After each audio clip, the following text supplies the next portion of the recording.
Και δεν δέχονται κιόλας τη στιγμή που το κάνουνε. Αυτό που κάνουνε, δηλαδή της λέω, δεν θα δεχτώ να προσβάλλεις τον άντρα μου. Εγώ δεν τον προσβάλλω. Εγώ δεν τον προσβάλλω.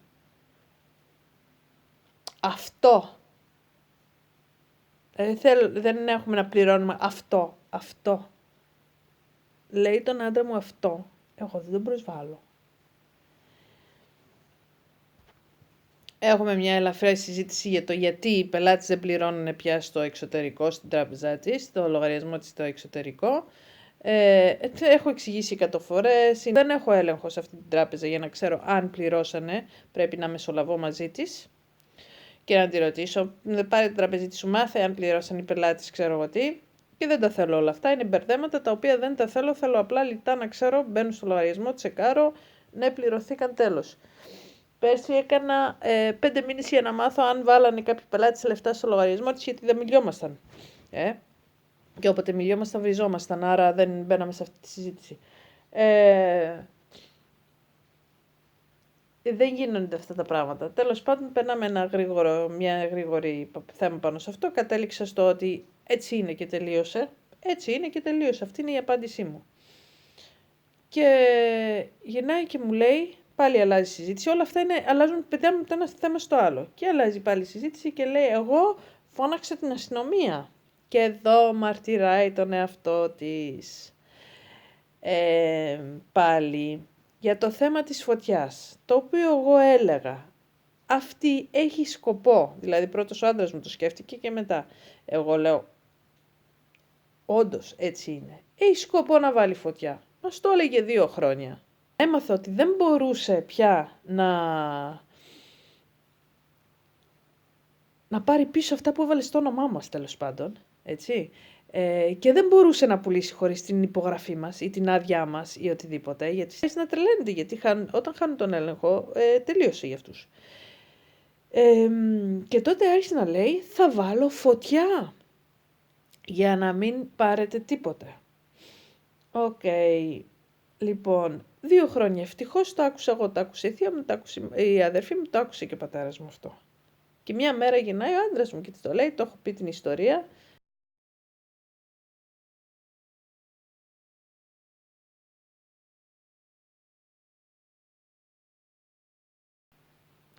Μην ξαναπάρεις τη μάνα μου, γιατί θα έρθω εγώ να σου βάλω φωτιά στο τέτοιο. Πήγε και πήρε την αστυνομία και μου το λέει τώρα με περηφάνεια. Εγώ πάντως πήρα, λέει, την αστυνομία. Θα το βάλω συγκεκριμένα.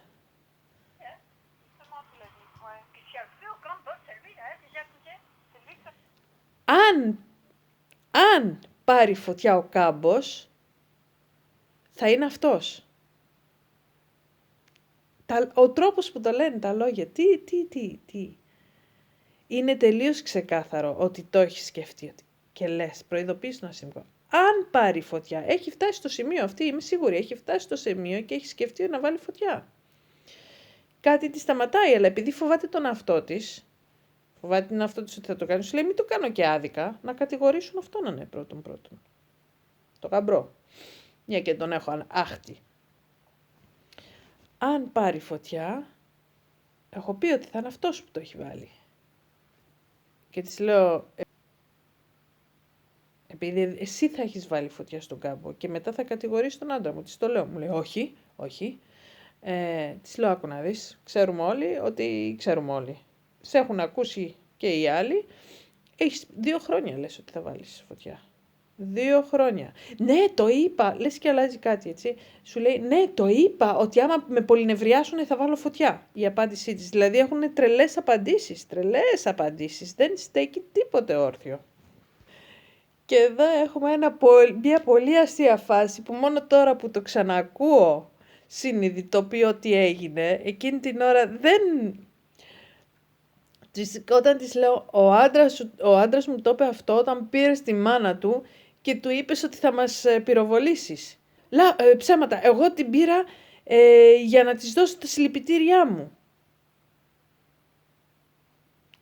Και η συζήτηση που γίνεται μετά είναι ότι λέω στη μάνα μου, της λέω, Δεν έχει σημασία γιατί την πήρε στην αρχή. Έχει σημασία της το είπες μέσα στο τηλεφώνημα. Δηλαδή ότι προσπαθώ να αποδείξω ακόμα, να της δώσω να καταλάβει, να πει ότι ναι, εγώ της το είπα αυτό το πράγμα. Το αρνείται τόσο πολύ που περνάω δηλαδή το αστείο της φάσης ότι πήρε κάποιον για να πει, που μπορεί και η αρχή του τηλεφώνου, η δικαιολογία που την πήρε να ήταν για να της δώσει συλληπιτήρια, γιατί έχει πεθάνει η αδερφή της, έτσι. Αλλά το όλο αστείο είναι ότι την παίρνει για να της δώσει συλληπιτήρια, με λίγα λόγια, και μετά της λέει ότι θα της σκοτώσει το γιο.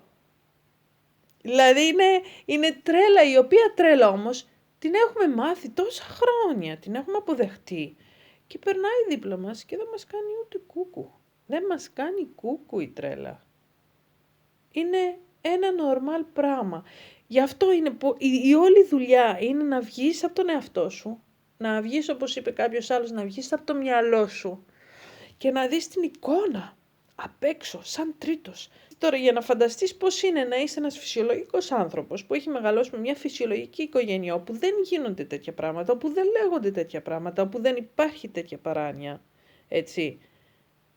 Πρέπει να βγεις από το δικό σου σώμα και να μπεις στο αλλού.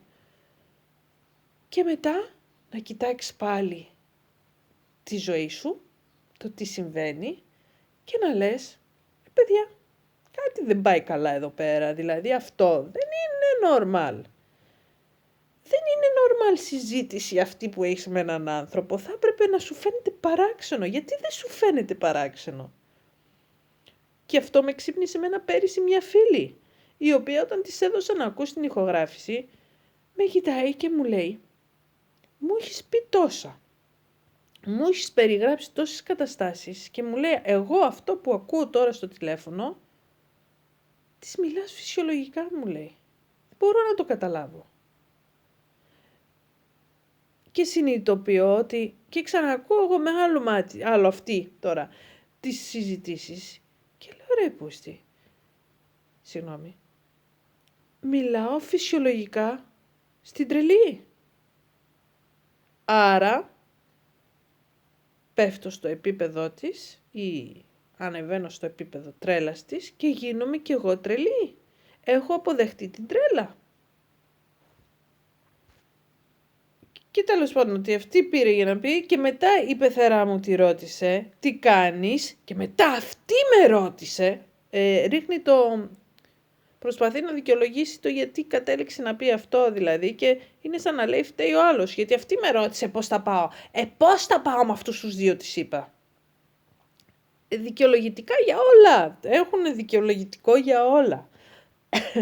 Και αλλάζει κατευθείαν συζήτηση. Μόλις τη τριμώχνω, της λέω: δεν με ενδιαφέρουν. Δεν με ενδιαφέρει ούτε πώς έγινε η συζήτηση, ούτε πώς ξεκίνησε η συζήτηση. Το είπες ή δεν το είπες? Ναι, το είπα.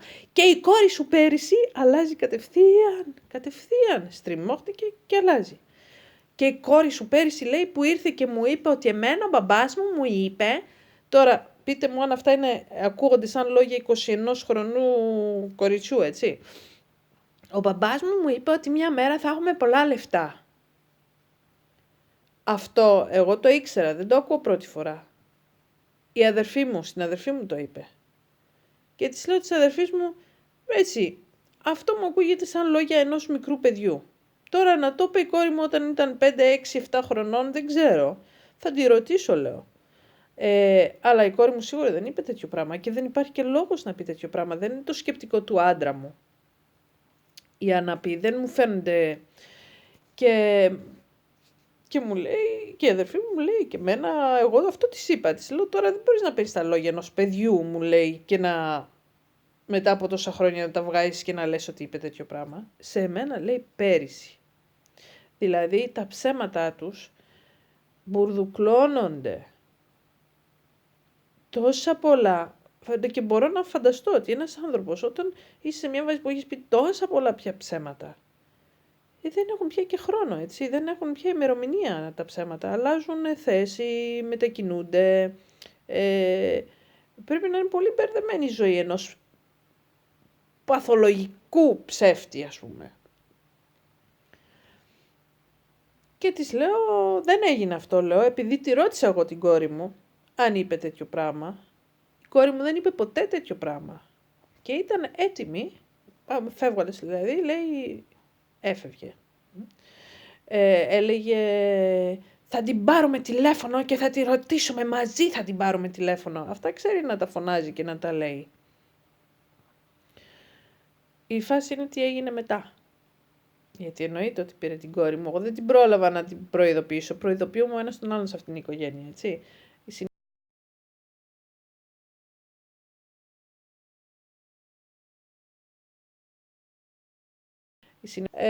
Προειδοποιούμε γιατί είναι...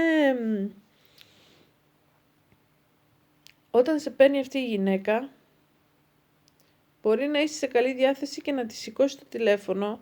Έλα για τι κάνεις, ας πούμε, και θα σου χαλάσει την ημέρα με αυτά που θα ακούσεις. Και είναι μια σαν προειδοποίηση που κάνουμε ο ένας τον άλλον. Έχουμε μπει σε αυτή την τακτική και προειδοποιούμε ο ένας τον άλλον. Και την αδερφή μου, ας πούμε, μην απαντήσεις, ή αυτή μου στέλνει μήνυμα, μην απαντήσει τη μάνα, είναι στα αυτά της, για να μην τραβήξει και ο άλλος το ίδιο ζόρι κάπως. Έχει γίνει ένα σύστημα αυτό στην οικογένεια, απίστευτο, ναι.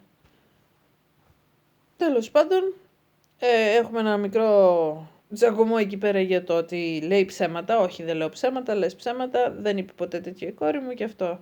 Της λέω, είσαι μια μεγάλη ψεύτρα, λέω. Εσύ κάνεις βόλτες, λέω. Εσύ κάνεις βόλτες, λέω, στο χωριό και λες ότι ο άντρας μου είναι πούστης.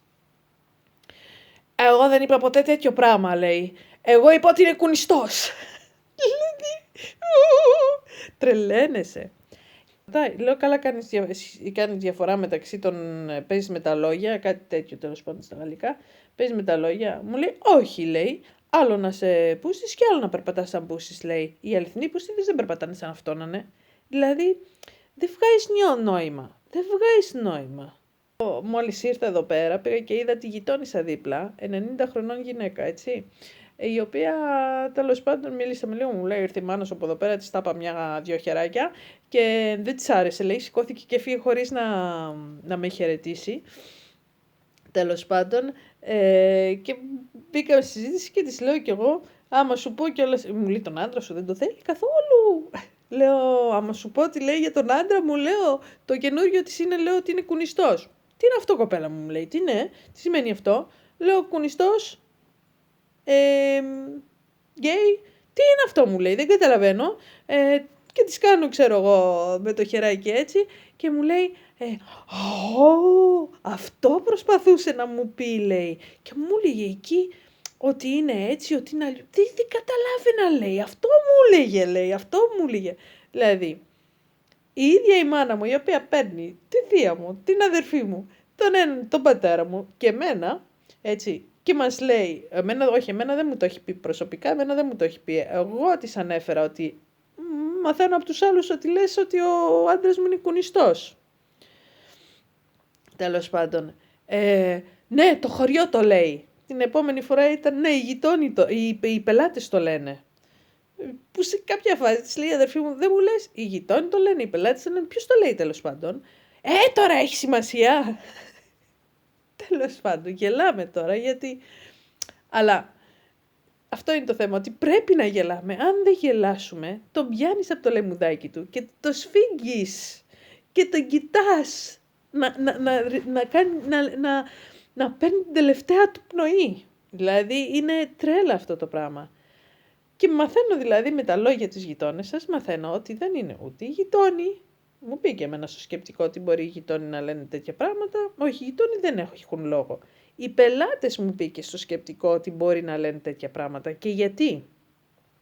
Γιατί ο άντρας μου και εγώ είμαστε λίγο, έχουμε κάπως μπερδέψει τους ρόλους μας στις δουλειές, στις εργασίες μας. Ο άντρας μου είναι πολύ καλός νοικοκύρης και κάνει τις δουλειές του σπιτιού με μεγάλη αγάπη. Του αρέσουνε. Δεν τον ενοχλούν καθόλου. Με μεγάλη αγάπη δεν το λες, αλλά δεν τον ενοχλεί. Εγώ τις μισώ, τις απεχθάνομαι. Δώσ' μου εργαλεία, δώσ' μου μπογιές, δώσ' μου τριβία, μια χαρά τα πάω. Λοιπόν, αυτό. Και εδώ πέρα στην επιχείρηση, ο άντρας μου είναι αυτός που κάνει την καθαριότητα στα νοικιαζόμενα. Οι πελάτες το ξέρουνε, άρα δεν μου φάνηκε. Εκεί όμως βρήκε πάτημα. δεν μου φάνηκε παράξενο ότι θα μπορούσαν να πούν κάτι τέτοιο. Δεν ξέρεις κιόλας τα μυαλά, αν και είναι ξένοι, δεν έχουν τέτοιο μυαλά, ας πούμε. Στο εξωτερικό οι άντρες πλένουν τα πιάτα, οι άντρες περνάνε ηλεκτρική σκούπα. Δεν είναι κάτι τραγικό όπως στην Ελλάδα που είναι κάπως παράξενο και δύσκολα θα βρεις άντρα να κάνει τις δουλειές του σπιτιού. Αλλά επειδή το γνωρίζεις και λες, μου σου λέει πελάτης, τους πελάτες λίγο κόλλησα και λέω ποιοι από όλους τους πελάτες μπορεί να είπαν τέτοιο πράγμα ή να δω. Ρίχνει αγκίστρια και ότι πιάσει δηλαδή. Όπου πιαστείς κορόιδο. Λοιπόν, και οι πελάτες οι Γερμανοί ξέρει ότι εμείς τα πάμε καλά μαζί τους και είμαστε φιλαράκια, ας πούμε, και έχουμε κρατήσει μια επαφή. Αυτή είμαι σίγουρη ότι το δοκιμάζει και σου λέει για κάτσε, μπορεί να τσιμπήσουν και να παρεξηγηθούν κάποια στιγμή μαζί τους. Γιατί και πέρσι μου παίξε ένα παιχνιδάκι, οι πελάτες μου είπανε και λες καλά, με ποιους έχεις επαφή εσύ? Με 2 έχεις. Ο ένας δεν το ξέρει αυτό, ο άλλος το ξέρει αυτό και ξέρεις ότι ο άλλος το ξέρει, άρα ο άλλος μίλησε για μένα, άρα το θυμώνω. Τα δημιουργούν, έτσι δημιουργούν οι καταστάσεις. Και φεύγοντας λοιπόν, μου φωνάζει αυτή είσαι επικίνδυνη, της λέω εγώ όχι εσύ είσαι επικίνδυνη, που λες ότι θα βάζεις φωτιά και μετά φωνάζεις τους αστυνομικούς, λες και εμείς λέω κάθε φορά που είπες εσύ θα βάλω φωτιά φωνάξαμε την αστυνομία. Εγώ τι θέλω κάνω λέει. Και τέλος πάντων της λέω κάτι άλλο και η γυναίκα μου λέει έχεις μια απάντηση για όλα, ξέρω εγώ, ξέρεις να τα λες ωραία, να έχεις διαβάσει και λίγο παραπάνω, θα σου έξυπνη σαν την αδερφή σου. Τώρα τα άκουσα όλα. Γιατί το λέω αυτό? Γιατί η μάνα μου, την αδερφή μου, θεωρούσε από τις 2 μας ότι αυτή είχε πάρει την ομορφιά. Και εγώ έχω πάρει το μυαλό. Θεωρούσε ότι η αδερφή μου είναι όμορφη και χαζή. Απλώς. Δεν είναι ρομποτάκι του άντρα της, ότι της λέει ο άντρας της κάνει. Ξέρει απλώς να συμμαζεύει και να καθαρίζει το σπίτι της. Πέρα από αυτό και να ντύνεται ωραία και να φτιάχνεται. Πέρα από αυτό δεν ξέρει τίποτε.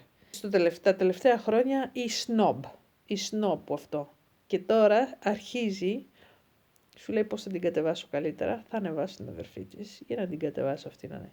Αν είχες διαβάσει λίγο παραπάνω, θα ήσουν έξυπνη σαν την αδερφή σου. Της λέω, με δουλεύεις? Ποια αδερφή μου? Λέω, την αδερφή μου που λες χαζή τόσα χρόνια. Και εκεί που τους λέω, πας καλά, λέω, αντιστρέφεις τα άτομα στις απόψεις σου. Και εκεί βρίσκει αφορμή και γυρνάει πίσω, λέει, η αδερφή σου και ο γαμπρός σου, ο γαμπρός, πώς το λένε, ο άντρας της τέλος πάντων, αυτοί δουλεύουνε και αυτοί έχουν πετύχει και αρχίζει τώρα, λέω, δεν θέλω να ακούσω, τα έχουμε ακούσει 100 φορές, δεν θέλω να ακούσω, της λέω. Αλλά είναι το εκεί που αυτοί δεν σταμάτησαν ποτέ να δουλεύουνε. Η αδερφή μου εντωμεταξύ δεν έχει δουλέψει ποτέ. Πώς θα δουλέψει με 5 παιδιά? Το κριτίκαρε αυτό. Αυτό το κριτίκαρε η μάνα μου. Χρόνια το κριτίκαρε. Τώρα όμως σε μένα θέλει να περάσει την εικόνα ότι η αδερφή μου δεν σταμάτησε ποτέ να δουλεύει. Ενώ εσύ είσαι τεμπέλα. Είναι φοβερό το παιχνίδι που παίζουν. Της λέω, δεν με αγγίζουν, λέω, οι κριτικές σου. Δεν με αγγίζουν οι κριτικές σου γιατί δεν στέκουνε. Μια ζωή της λέω. Μια ζωή, τη ζωή μου ολόκληρη άκουγα να λες πως η αδερφή μου είναι χαζή. Και το αντιστρέφει εκεί και μου λέει καλή. Πήγε στην καλοσύνη. Μετά από αυτό βέβαια τηλεφωνηθήκαμε με την αδερφή μου και της λέω δεν μπορείς να φανταστείς, λέω. Γύρισε και σε είπε πονόψυχη.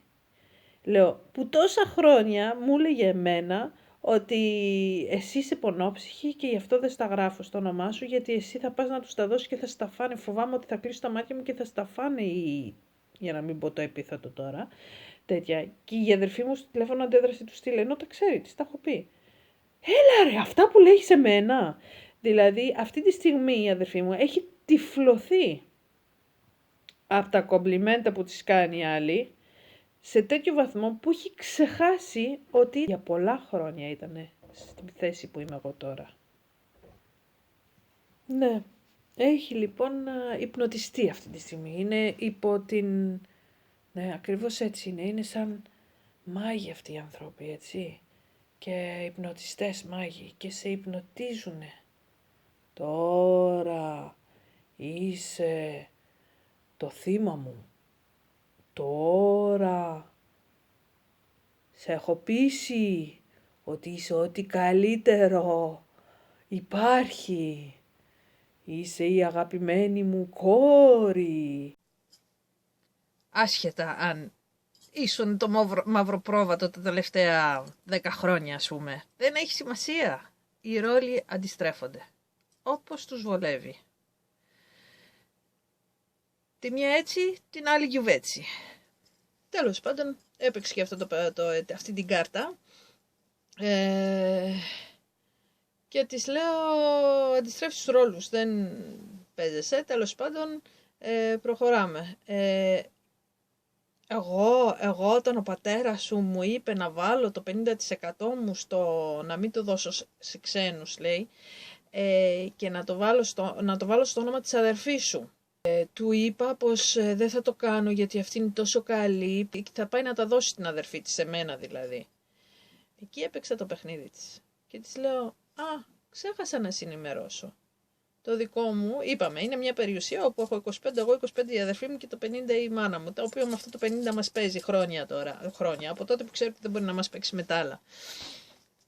Και της λέω, μην αγχώνεσαι, θα στο λύσω εγώ το προβληματάκι σου, λέω, εγώ φέτος που θα έρθουν τα παιδιά, θα κανονίσω συμβολογραφείο και θα τους δώσω εγώ, θα τους χαρίσω, λέω, το δικό μου 25% και έτσι δεν θα έχεις κανένα προβληματισμό, μην μου έρθει εμένα τίποτε, λέω, της δίνεις και εσύ το άλλο το 50, λέω, και θα γίνει όλο δικό της, λέω. Και γυρνάει, σιωπή, δεν είναι αυτό που ήθελα να ακούσει. Και γυρνάει και μου λέει, δεν έχεις κανένα δικαίωμα να το κάνεις αυτό. Της λέω, καλά, δεν καταλαβαίνω, γιατί προβληματίζεσαι, λέω, αυτό δεν ήθελες, λέω. Δεν θα έχω εγώ κανένα μερίδιο σε αυτόν τον χώρο, λέω. Θα πρέπει να χαίρεσαι, τον δίνω στην αδερφή μου. Και μου λέει, ναι, για να σου δώσει αυτή το μερίδιό της εδώ πέρα στην επιχείρηση. Δεν κατάλαβες, της λέω. Εγώ με την αδερφή μου τα πάω τόσο καλά που το όνειρό μου είναι μια μέρα να δουλεύουμε μαζί αυτή την επιχείρηση. Δεν θέλω καμία ανταλλαγή, λέω. Εγώ της το δίνω απλώς γιατί δεν το θέλω. Έχω κακές αναμνήσεις από αυτό το κτήμα, τέλος πάντων. Με τις ελιές, με τα ρόδια, με τα διάφορα που γίνανε. Γίνανε διάφορα. Έχω κακές αναμνήσεις και δεν θέλω τίποτα, δεν θέλω κανένα μερίδιο σε αυτό. Θα της το χαρίσω. Άμα σας πω ότι δεν της άρεσε καθόλου αυτή η απάντηση. Ήθελε εγώ να είμαι το πρόβλημά της. Θέλει εγώ να είμαι το πρόβλημά της. Εγώ να είμαι το πρόβλημά της και η δικαιολογία για το ότι τρομοκρατεί τους πάντες, ότι θα δώσει το μερίδιο της σε ορφανοτροφείο, γυροκομείο, οτιδήποτε. Έπρεπε να είμαι εγώ η αιτία για να το κάνει αυτό. Εφόσον εγώ δεν θα με πιάει εκεί μέσα και δεν με αφορά το τι θα κάνει με το μερίδιο της, προβληματίζεται. Σου λέει, κάτσε. Εγώ από αυτό την κρατάω τώρα. Πού πάει να μου ξεφύγει αυτός ο άνθρωπος. Δεν θα έχω πια τίποτε με το οποίο μπορώ να την χειριστώ, να την φοβήσω, να την κάνω κομμάτια, τέλος πάντων, να τη στενοχωρήσω, να τη θυμώσω. Όλα αυτά τα συναισθήματα που κυνηγάνε αυτοί οι άνθρωποι, έτσι. Πού πάει να μου φύγει τώρα. Τρελάθηκε. Δεν της άρεσε καθόλου, παιδιά, δεν της άρεσε καθόλου. Και... δεν είσαι καλά εσύ. Είστε πολύ επικίνδυνοι. Ξαφνικά, εμείς είμαστε οι επικίνδυνοι τώρα. Εμείς είμαστε οι επικίνδυνοι και δεν είμαστε και καλά.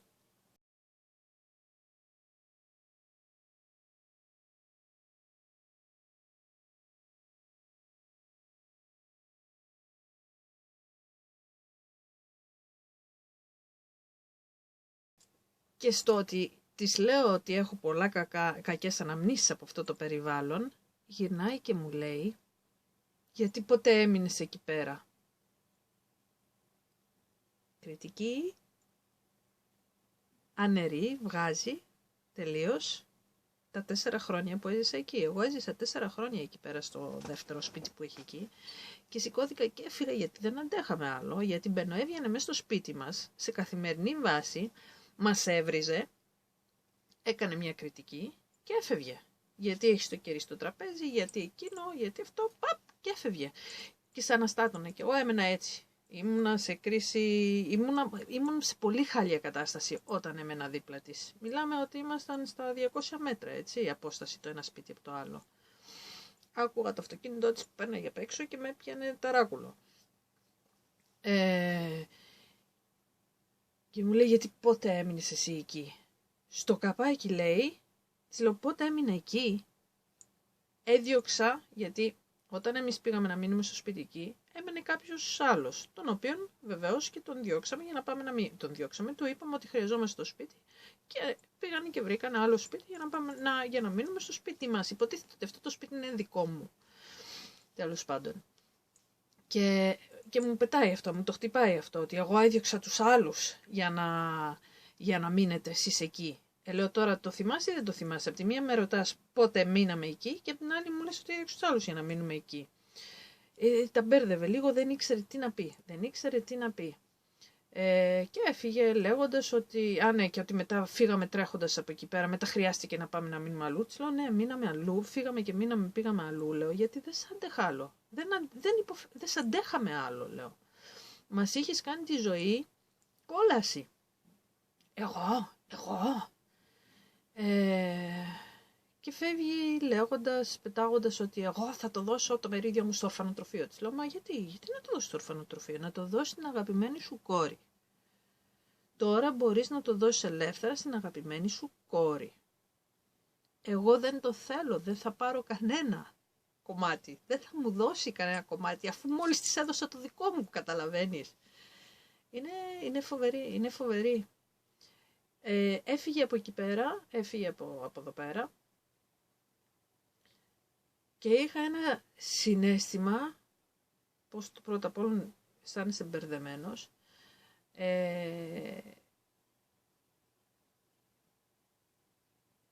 ήμουν περήφανη που δεν ύψωσα τον τόνο της φωνής σε βαθμό που τον υψώνω συνήθως, γιατί με φέρνει και ακούγομαι στρεσαρισμένη και τρελαμένη.